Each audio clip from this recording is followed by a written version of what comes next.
सैयद इम्तियाज अली ताज का किरदार चाचा छक्कन अंग्रेज मज़ाह निगार जेरोम के किरदार अंकल पोजर से माखूज है।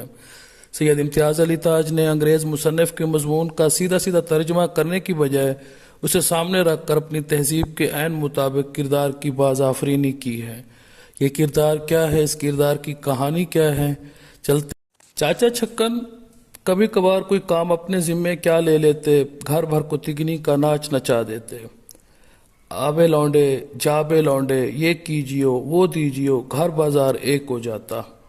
दुकान से तस्वीर फ्रेम में तैयार होकर आई तो बीवी ने कहा, अब ये तस्वीर टांगेगा कौन, नीचे पड़ी रही तो बच्चे तोड़ देंगे। चचा ने कहा, ये कौन सा कोई बड़ा काम है, मैं टांगूंगा। शेरवानी उतार कर मैदान में कूद पड़े। अब घर भर की शामत आई। इमामी से कहा, 2 आने लेकर मीखें ले आ। वो चला गया तो मूदे को हुक्म दिया, मूदे इमामी के पीछे जा, कहियो 3-3 इंच की हूं मीखें, भाग कर जा लीजियो उसे रास्ते में ही। नन्हे को पुकारा, ओ नन्हे जाना जरा मेरा हथौड़ा ले आना। बन्नों को हुक्म मिला, अपने बस्ते में से चफ्ती निकाल लाओ। अरे भाई लल्लू, जरा तुम जाकर सीढ़ी यहाँ लाकर लगा दो।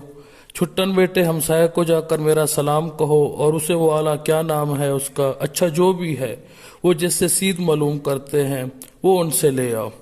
लल्लू जरा यहीं ठहरे रहो, सीढ़ी पर रोशनी कौन दिखाएगा हमको। इमामी ले आया मीखें, 3-3 इंच ही की है ना।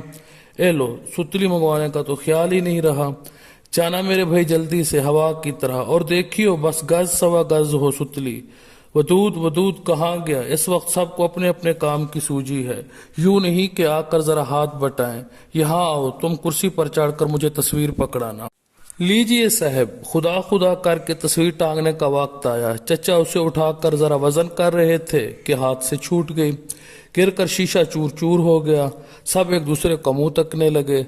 चचा ने कुछ खफीफ होकर किरचू का मुआयना शुरू कर दिया। उंगली में शीशा चुभ गया, खून की तलल्ली बांध गई। तस्वीर भूल अपना रुमाल तलाश करने लगे। रुमाल कहाँ से मिले, रुमाल था शेरवानी की जेब में। शेरवानी उतार कर न जाने कहाँ रखी थी। अब जनाब शेरवानी की ढूंढिया पड़ गई। चचा मियाँ कमरे में नाचते फिर रहे हैं, कभी इससे टक्कर खाते हैं कभी उससे। उम्र भर ऐसे निकम्मों से पाला ना पड़ा था। और क्या झूठ कहता हूँ, कुछ 6 आदमी और एक शेरवानी नहीं ढूंढ सकते, जो अभी 5 मिनट भी तो नहीं हुए मैंने उतार कर रखी है भाई। इतने में चचा जहाँ बैठे थे वहां से उठे तो देखा शेरवानी उनके नीचे ही थी। बस फिर सब पर बरस पड़े। अरे भाई रहने देना, मिल गई शेरवानी, ढूंढ ली हमने। तुमको तो आंखों के सामने बैल भी खड़ा हो तो नजर नहीं आता। आधे घंटे तक उंगली बंधती रही। फिर बाजार से नया शीशा मंगवाया गया।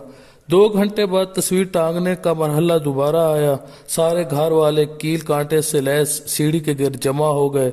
चचा सीढ़ी पर चढ़े और ऊपर पहुंचे।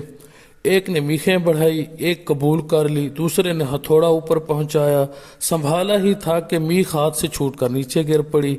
खिसियानी आवाज में बोले, ए लो, अब कम वक्त मीख छूटकर गिर पड़ी, देखना कहाँ गई। अब जनाब सब के सब घुटनों के बल टटोल कर मीख तलाश कर रहे हैं और चचा मियाँ सीढ़ी पर खड़े होकर मुसलसल बुड़बड़ा रहे हैं। आखिर तंग आकर धाड़े, नहीं मिलती तो दूसरी ही दे दो अंधो। ये सुनकर सबकी जान में जान आई। दूसरी मीख पकड़ाई गई तो पता चला इस अरसे में हथौड़ा कहीं खो गया है। चचा फिर सब पर बरस पड़े। बड़ी मुसीबतों से हथौड़ा मिला। मीख काटने की नौबत आई तो वो निशान नहीं मिला जो चचा ने मीख काटने के लिए लगाया था। सब बारी बारी ऊपर चढ़कर निशान ढूंढने लगे। नए सिरे से नाप लेने की जरूरत पड़ गई। अब चचा चुफ्ती से नहीं मापते, सुतली से मापने का इरादा रखते हैं कि सुतली हाथ से छूट जाती है। आप लपक कर पकड़ना चाहते हैं कि इसी कोशिश में जमीन पर आ रहते हैं। कोने में सतार रखा था, उसके तमाम तार चचा जान के बोझ से यकलख झुंझुना कर टुकड़े टुकड़े हो जाते हैं।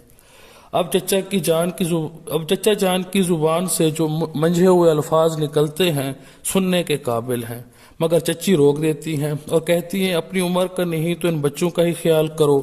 बहुत दुश्वारी के बाद चचा जान असर नो मीख काटने की जगह मुयन करते हैं। जैसे ही हथौड़े से मीख को ज़रब लगाने लगते हैं, हथौड़ा मीख की बजाय दूसरे हाथ पर जा पड़ता है।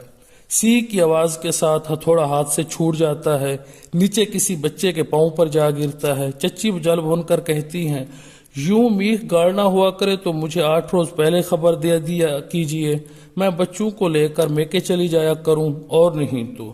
چچا نادم ہو کر جواب دیتے ہیں، یہ عورت ذات بھی بات کا پتنگڑ ہی بنا لیتی ہے۔ اب نئے سرے سے کوشش شروع ہو جاتی ہے۔ جہاں میخ گاڑنی ہوتی ہے وہاں دیوار کا پلستر نرم ہوتا ہے، ہتھوڑا میخ کے ساتھ دیوار میں گھس جاتا ہے اور چچا کا ساتھ دیوار سے جا ٹکراتا ہے۔ اس کے بعد اثر نئی جگہ تلاش کی جاتی ہے، پھر سے میخیں اور ہتھوڑا اور ہر چیز کو تلاش کیا جاتا ہے۔